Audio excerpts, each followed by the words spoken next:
VGK powers its way past New Jersey 2-0 on a pair of power play goals. More in a moment right here on Locked On Golden Knights.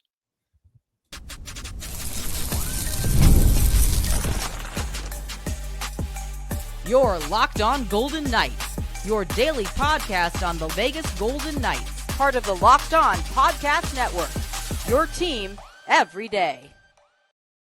Start of a new week. Hi again, everyone. Tony Cardasco, Chris Golick from Las Vegas. Thanks for making us your first listen each and every day.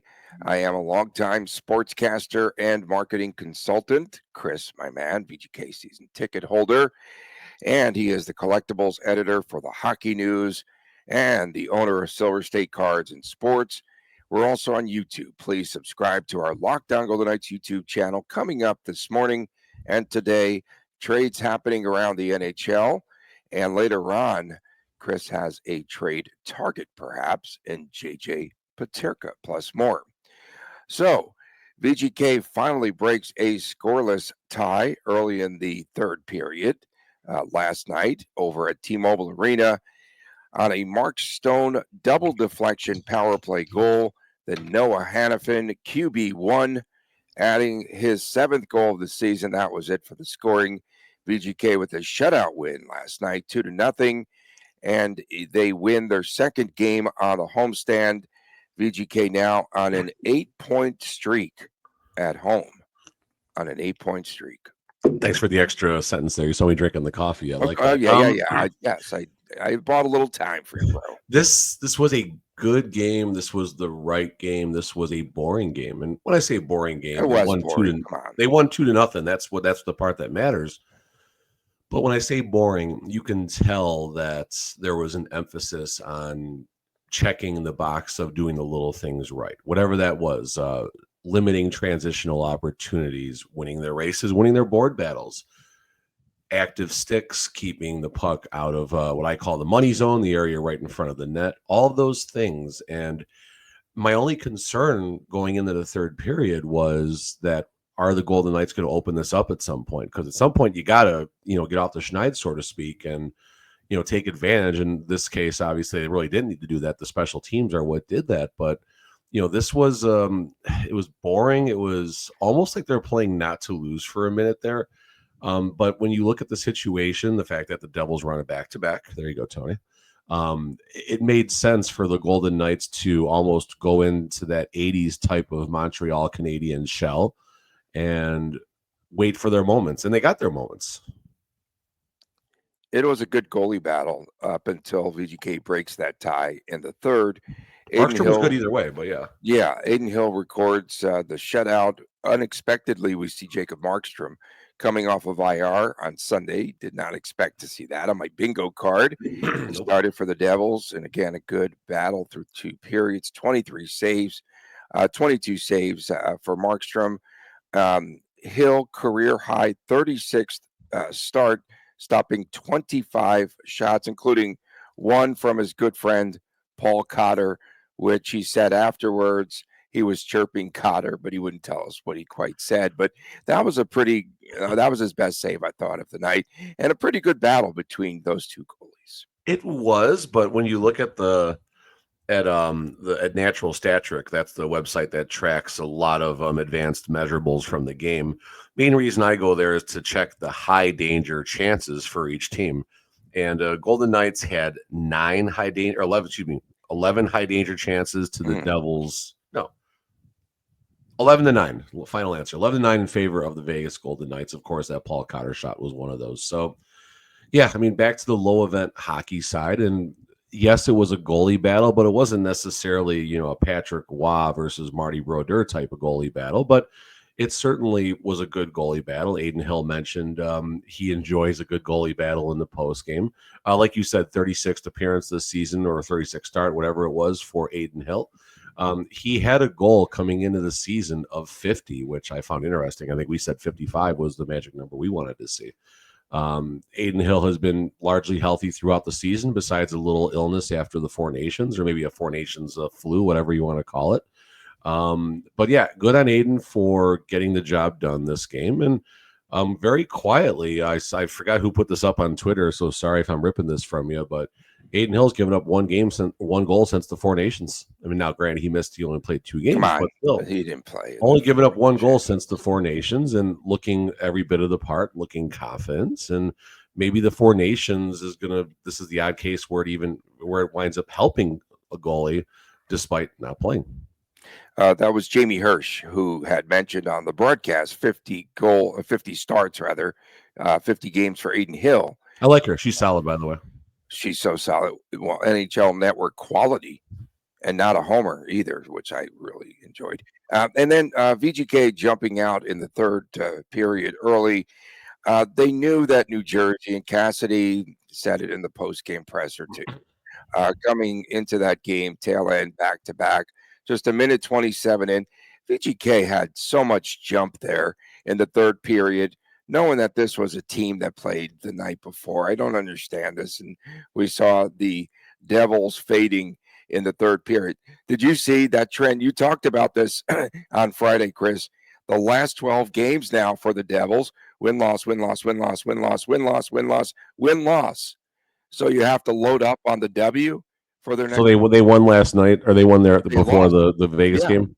Yeah. So they beat Utah, and Utah 3-1. Then they come in a little bit tired, late night, whatever, and they lose again.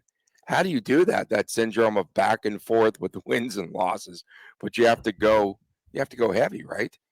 You got some youth inconsistency, is what that tells me. It's tough being an everyday NHLer, and the younger you are, the tougher it probably is for some of these guys. A couple notes I'm looking at. Number one, and this is where, and again, I ripped this originally from Coach Cassidy probably back in November, but I've highlighted probably 4 or 5 times since the Shea Theodore injury that, not that you want an injury to help another player, but the reality is it's going to help Noah Hannafin.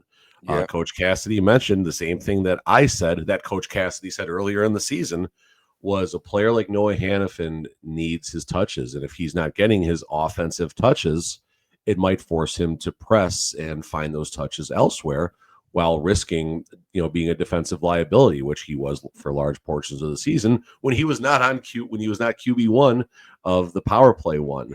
Now that he's in that power play role, all of a sudden Hannafin's game seems to be coming together, and he's playing a more relaxed game in 5-on-5. 1 goal, 1 assist for Hannafin. Solid game all around. Very direct on the power play.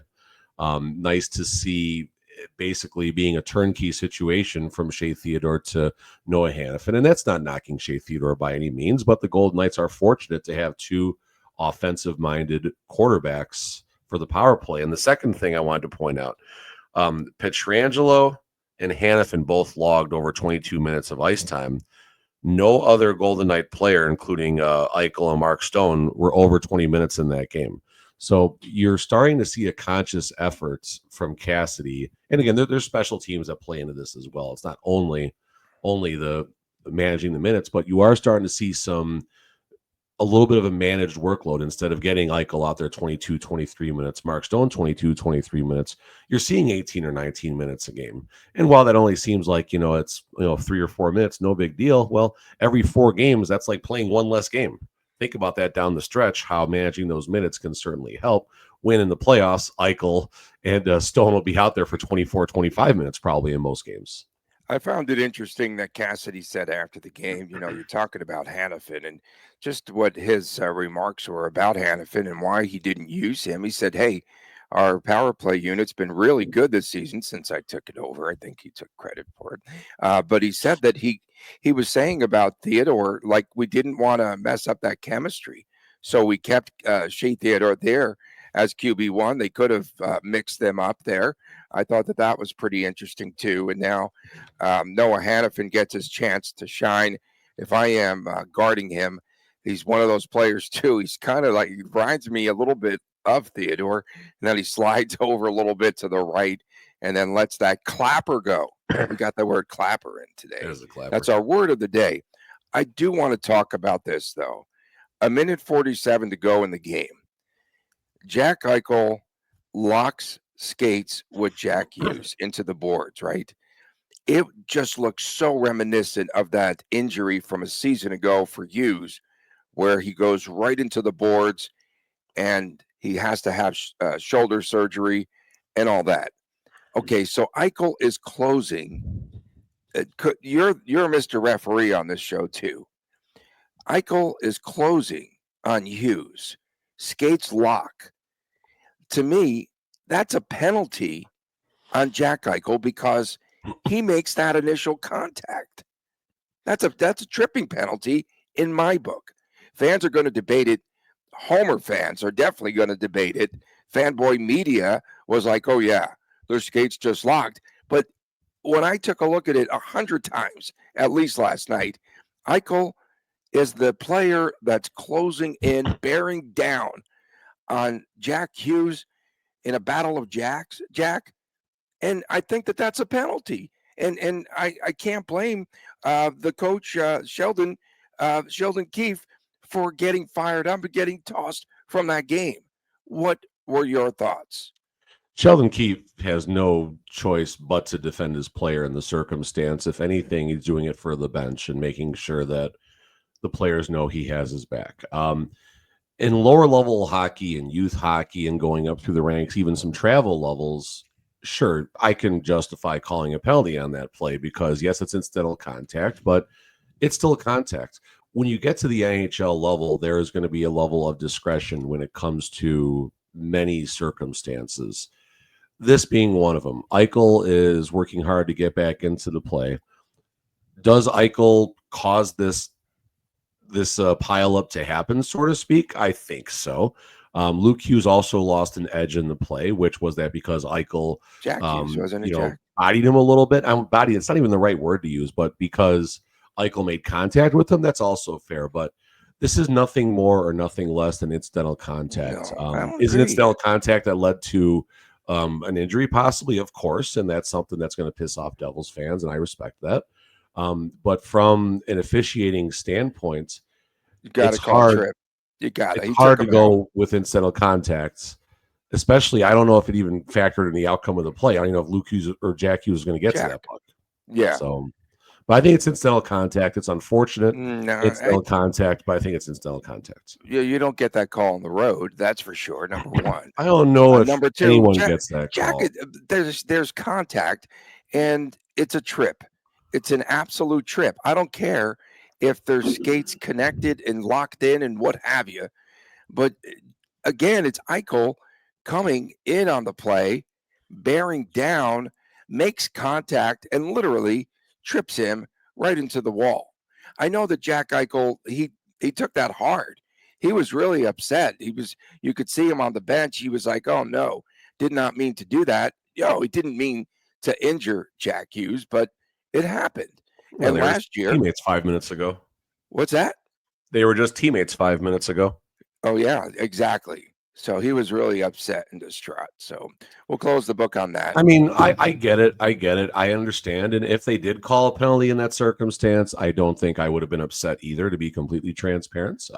We can't be homers like everyone else, man. I was just I'm it's watching that play over and over. There is discretion when incidental contact is at play. I don't agree. If you do that to William Karlsson, it's a trip. Because he would flop, he'd be in the second row eating nachos. He would have flown. It looks like a dangerous play from the overhead shot from one of the higher north-south cameras. If for some reason the NHL thinks differently of what happened on the ice, they'll call Jack Eichel in either for some type of hearing, or they'll issue that fine that's the maximum allowable of 14 cents. But yeah, I don't think either of those two things are going to happen right there. Could they have called a trip? Fine, I'll give you that. Am I going to sit here and say that the Golden Knights got away with one and Devils fans? No, none of that. None of that. I just thought that should have been the call, and I don't. It could have been, but I'm not going to say should have been. Okay. Coming up next, the trade line deadline, I should say. It's coming up this Friday, but we saw some activity over the weekend. We'll get to that as we return right here on Locked On Golden Knights. Looking for a snack that is both delicious and nutritious? Crack into a good source of protein with wonderful pistachios, which I saw at a convenience store and picked up a little pack this week. Wonderful Pistachios, one of the highest protein nuts. Each 1 ounce serving has 6 grams of protein, giving you over 10% of your daily value. Plus, they are packed with fiber and better for you unsaturated fats to help you keep your feeling fuller longer feeling, if that makes sense. And personally, I really do like the no shells variety. It's really good because on the run, it is a grab and go snack for very busy days, which there are plenty here in Las Vegas, whether I'm snacking at my desk or again on a road trip, just driving in my car. It's always a good go-to. And the fact that Wonderful Pistachios is a complete protein, it provides all 9 essential amino acids. I bet you didn't know that, Colic. And a satisfying crack of opening each shell. It's like snack mediation. Snack mediation.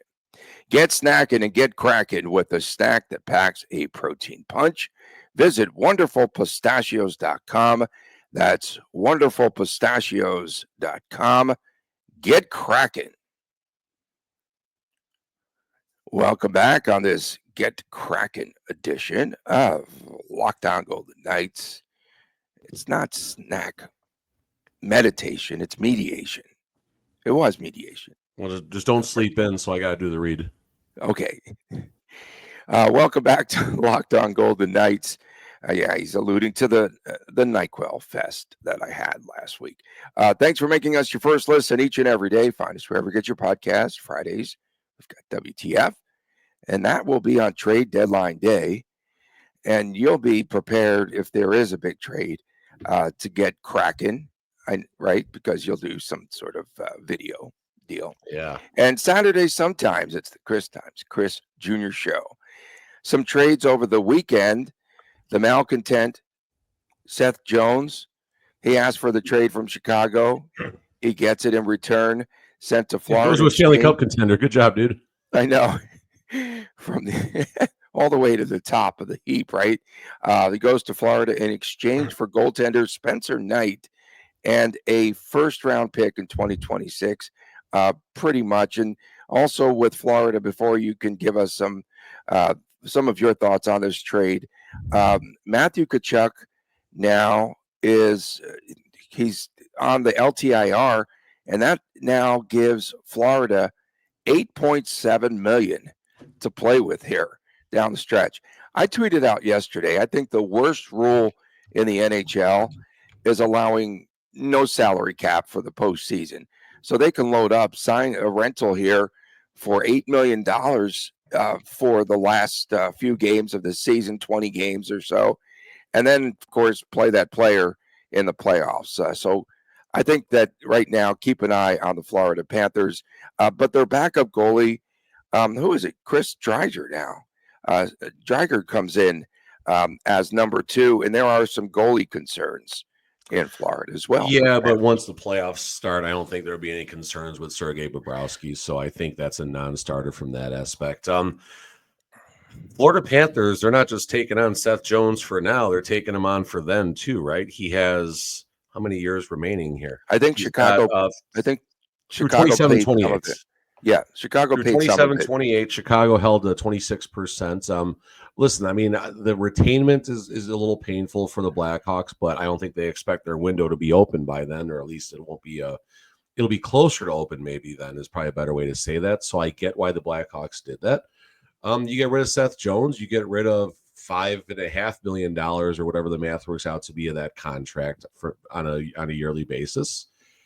You get Spencer Knight, who could be one of the goalies of the future. You get a first-round pick. So the Chicago Blackhawks certainly strengthened their outlook by making this deal. What are you going to do with Seth Jones? What are you going to do with Seth Jones for the next 4 years? I don't even know why they signed him to that contract in the beginning.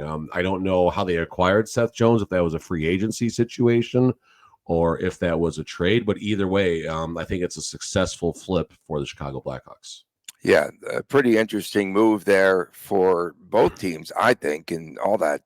Wow, that's a lot of salary cap money to spend here as Friday approaches. They got plenty more. They got plenty left where that came from. Man, that's crazy. And then the other trade over the weekend, the bigger trade as well, the Rangers sending Jimmy Vesey, Ryan Lindgren, and Hank Kemp to Colorado in exchange for Calvin DeHaan and Juuso Parssinen plus picks. And also, again, as a part of this 4 nations, 2 nations nonsense, Chris Kreider is on IR for the Rangers. I mean, again, the after effects of the stinking 4 nations. Oh, yeah, it's the greatest tournament of all time. Okay, talk to me now, bro, because a lot of players are still hurt. Jack Eichel, I don't think still is himself. I don't think he's himself at all. He might be him, but I don't think he's himself. I think at least in Vegas, I think the 4 nations is over with now. I think the players, they got their rest. They're getting their minutes managed a little bit. I don't think you're going to see any players being healthy scratches as a result of the 4 nations. So I feel pretty confident that the 4 nations hangover, flu, fatigue, what have you, besides, of course, the lingering effect of Shea Theodore being out. I think the 4 nations is finally over in Vegas, not everywhere else, obviously. You talked about the trade with your Rangers and everything in the Avs. The Nashville Preds are starting to get a bit active here. They made a minor deal. People didn't really necessarily understand acquiring Jesse Ylönen They made a bigger deal in getting Gustav Nyquist up to Minnesota for a second-round pick in 2026. Didn't he play? That's his former team, right? Didn't he go back to Minnesota? I have no idea off the top of my head, honestly. But point being is the Minnesota Wild are positioning themselves for a run right now. And you watch the teams whose names are starting to pop up multiple times, right? Preds have popped up a couple of times. Wild have popped up a couple of times. So you're starting to see Golden Knights minor deal, of course, involving Denisenko with the Preds. So you're starting to see what teams are positioning themselves. Preds might have an eye on the future. I don't anticipate anything crazy happening with like a Marchessault or a Stamkos somewhere around the NHL, but you never know if this is the moment where Barry Trotz just decides to blow that whole thing up. But keep an eye on the Wild, keep an eye on the Kings, and of course in the third segment we'll talk about who's getting all the attention in Buffalo and could it be Vegas? Yeah, we'll get to that when we return here. Could JJ Peterka, he enters the chat. Could he be a target for VGK? We'll get to that when we return right here on Locked On Golden Knights. Welcome back, Locked On Golden Knights, as we start off a new week, trade deadline week. I can't say trade and deadline together for some reason. Don't forget Friday's WTF. Get to that. And please subscribe to our Locked On Golden Knights YouTube channel. So Frank Saravelli, the good doctor Saravelli, says now that JJ Peterka hits the trade targets, 23-year-old, first-line winger, a lot of untapped potential, and one of Buffalo's best players right now. And guess what? What is VGK missing on that top line? A scorer right now, as you have Eichel and Stone, plus the question mark there for VGK. So what are your thoughts on JJ Peterka? I know that you put this into the lineup, so take it from there. Yeah, I mean, just, you hear all the Alex Tuck and Dylan Cousins talk and everything. And again, another really good young player that the Buffalo Sabres might move on from in John Jason Peterka. That would be extremely interesting. But the Sabres will do what the Sabres will do, and that's make terrible trades and continue to be the feeder team for the rest of the NHL, because once a lot of these players leave Buffalo, they do pretty well, like a Jack Eichel, that type of player, something like that. So looking at his numbers here, 45 points this season in 56 games, so pretty much healthy. Played all 82 games of the previous season with 50 points. 32 points in 77 games in his rookie campaign, so to speak. So checks a lot of boxes. Can the Golden Knights find enough assets to make this happen? That's probably the bigger question. And this is where the Shea Theodore injury is unfortunate, because maybe a White Cloud or a Hague would have been a little more expendable, and then a package of picks and whatever it takes to make this happen. The more challenging side of Peterka right now is his $855,000 AAV. Restricted free agents, as Frank Saravelli mentions in the same article I got on my side here. You got to be careful with the offer sheets and stuff like that. But he's the type of player where I think if the Golden Knights were to acquire him, there'd be an immediate extension, even though they're in a playoff run right now. I think there'd be an immediate extension. No, they don't do that. They don't. It wouldn't go. That would not go into the offseason and risk the St. Louis Blues the way they got Dylan Holloway and Broberg, I believe, from the Edmonton Oilers. And now the Edmonton Oilers, they're going to have an axe to grind with the rest of the National Hockey League when it comes to offer sheets coming into the offseason. Stan Bowman's going to want to get some revenge, so to speak. So I think the nukes have been fired as far as the offer sheets go. So any younger player like a Nick Hague, for example, we'll see how that situation shakes out should he stay in Vegas through this season and into the offseason. So, yeah, I mean, Peterka's the one getting the attention. Obviously, Dylan Cousins, Alex Tuck, there's some conversations. I don't see Tage Thompson leaving, but you never know the way Buffalo makes deals. But Peterka could be the man. And, again, you're talking a long-term piece. You got a rising salary cap. He's probably going to cost every bit of 6.5 to 7.5 AAV. Are the Golden Knights willing to spend that much money? I think they might be. Yeah. Peterka for Brisson. Brisson's got to. That's the type of trade that gets a GM fired in Buffalo, but yeah. You know what? Brisson, though, they have to get rid of him because the guy's got to grow somewhere else. They gave up on him. Let him go. Throw him in and put him Alex Holtz goes to the AHL and gets 4 goals. 4 goals in a loss. 4 goals. I was going to ask you about him. Is he ready to step up with the big boys again? Nah. Okay, so right now, real fast, Holtz is young, but I see Cody Glass possibly. Where Cody Glass, there was a time when he was above the American League game, but substantially below the NHL game and couldn't find a way to bridge that gap. And he's still trotting around as a third line, in Pittsburgh, I think now. Yeah.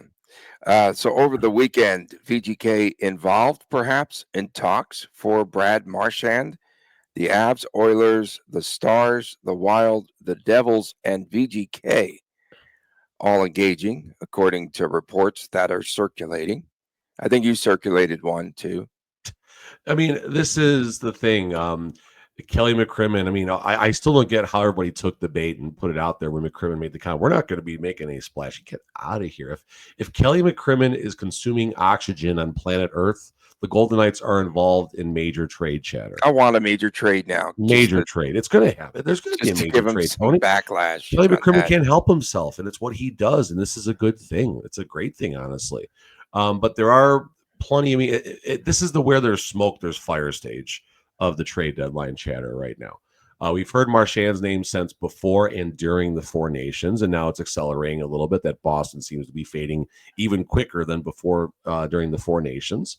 You got the Mika Rantanen situation in Carolina, which is I wouldn't touch Rantanen with a 10-foot pole personally, but I don't make any decision. No. Well, so they say, I guess, that the asking price, what he'll get, not the asking price, probably between 12.5 and 14 million. You can wish in one hand and poop in the other and see which one fills first. I mean, you watch it. You watch what Rantanen did with players like McKinnon and McCarr and Landeskog when he was playing and everything. And then you watch what he did when he left that team and how he's struggling in Carolina. Now, there's always more to the situation. It could be system. It could be coaching. It could be Rantanen. It could be the other, whatever it may be. But that is just such a risk, even as a rental, to push your chips in on him. I mean, it could be a Tomas Tatar type of situation where Tatar was the big trade deadline acquisition that was going to get the Golden Knights to the Cup in 17-18. And I think he spent half or more of the postseason scratched, maybe less than half, but he spent many games scratched. I think he maybe came back in the deciding game, but was scratched for 2 or 3 before. Well, listen, Kelly McCrimmon took a swing, and that's fine. I know, but everyone talks about all these great deals. There's a lot of clunkers in there as well. Of course, and that's what great GMs do. They fail sometimes, but he keeps swinging. I mean, Ken Williams from the Chicago White Sox, I grew up watching him run that organization and winning a World Series. And just Ken Williams was probably Ken Williams could make Kelly McCrimmon look calm. as far as the amount of volume that Ken Williams. I mean, boom, Jim Thome is a free agent. Get him. Any big player, get him, sign him, figure it out later. I don't know if he was around for the Albert Bell acquisition in the late 90s, but point being is Ken Williams was even more aggressive than Kelly McCrimmon on his most aggressive day. If VGK does land JJ Peterka, we might hear from McCrimmon. Well, we scouted him 27 times in Buffalo, and we even went on the road. Just in case we were going to make a big trade. We didn't intend just in case. No, we were not intending that at all. But he might be a nice piece, and again, just a 23-year-old brilliant piece. I don't know if the Golden Knights got the right package for it, to be honest with you. But Kelly McCrimmon does Kelly McCrimmon things that people have a hard time figuring out. Okay, something that might be hard to figure out. Could Riley Smith return to Las Vegas? He was sitting out for the Rangers yesterday due to trade-related reasons. That's what they got out there in the media. Would VGK take another swing and bring back one of the most popular players of all time here in Vegas, Riley Smith? Is he another Brandon Saad at this point who's just a guy? I mean, just a guy. Is Riley Smith, is he still on his $5 million AAV, or did he get a new contract at this point? Great question. So I think he'll be a free agent at the end of the season. I think what happens. So if he's going to be a free agent, then likely this is the last of his $5 million AAV. Which, I mean, again, if the Rangers are willing to hold some of that, which, I mean, your Rangers got $15 million in deadline cap space, Tony. So they better get something going here fast. Riley Smith, 3.75. Okay, 3.75. That's not terrible. No. Would he come back to Vegas? I can't imagine why he wouldn't. Would he fit in? Would he fit in? Where would you play him? William Karlsson's coming back. Got 2/3 of the misfit line. William Karlsson is not coming. You said he'd be back already by now. I thought they were going to do their best to get him out there. He has not skated with the team. Well, not skated with the team. Quite some time by himself. I think the Golden Knights are probably pushing him a little bit harder because they want to see how he responds. They got to make a decision, Tony. Of course, Shea Theodore at some point is going to LTIR. A decision that they're going to push Karlsson back for a quick return. Yeah, no, he's got a lifetime contract. They'll re-sign him after 30. But are they willing to risk a farther injury and shelf him for the rest of the season at this point? I think the answer is yes, to be fair. And I think if you push him back, you see how he responds. Ultimately, where I'm going with this, Tony, is if Karlsson were to go to LTIR as well with Shea Theodore, now we're back to over $10 million to work with. Yeah. You put him back on LTIR, use the $10 million, cheat, whatever, make it rigged. Well, he didn't. Nicholas Waugh, he didn't respond well to the maintenance day. Yeah, there you go. Exactly. There we go. Of course, we'll have more trade. Retread. We're going to have a retread on the trade deadline. I cannot say trade deadline today. You can't say Peterka either. It's not Peterko. It's Peterka. Peterka. I didn't say Peterko. I didn't say Ferdy Peterko. Bernie, there you go. That's good. Bernie Fredeko. That was an F. Fredeko. Yeah. Yeah. Okay. We appreciate everyone tuning in. Thank you so much. We're off to a very slow start this week. It'll be a retread week. VGK, we'll have it rigged by midweek. It'll be rigged, and we'll have it rigged by midweek. Yes. We appreciate you tuning in. Thank you so much. Of course, Fridays, WTF, Saturdays, sometimes the Chris Jr. Show. Please fire that up. Can you? Sometimes. Thank you so much to our everydayers tuning in around the world. For my man, Chris Golick, I am Tony Cardasco. Have a great day. We'll see you tomorrow right here on Lockdown Golden Knights, and please take care.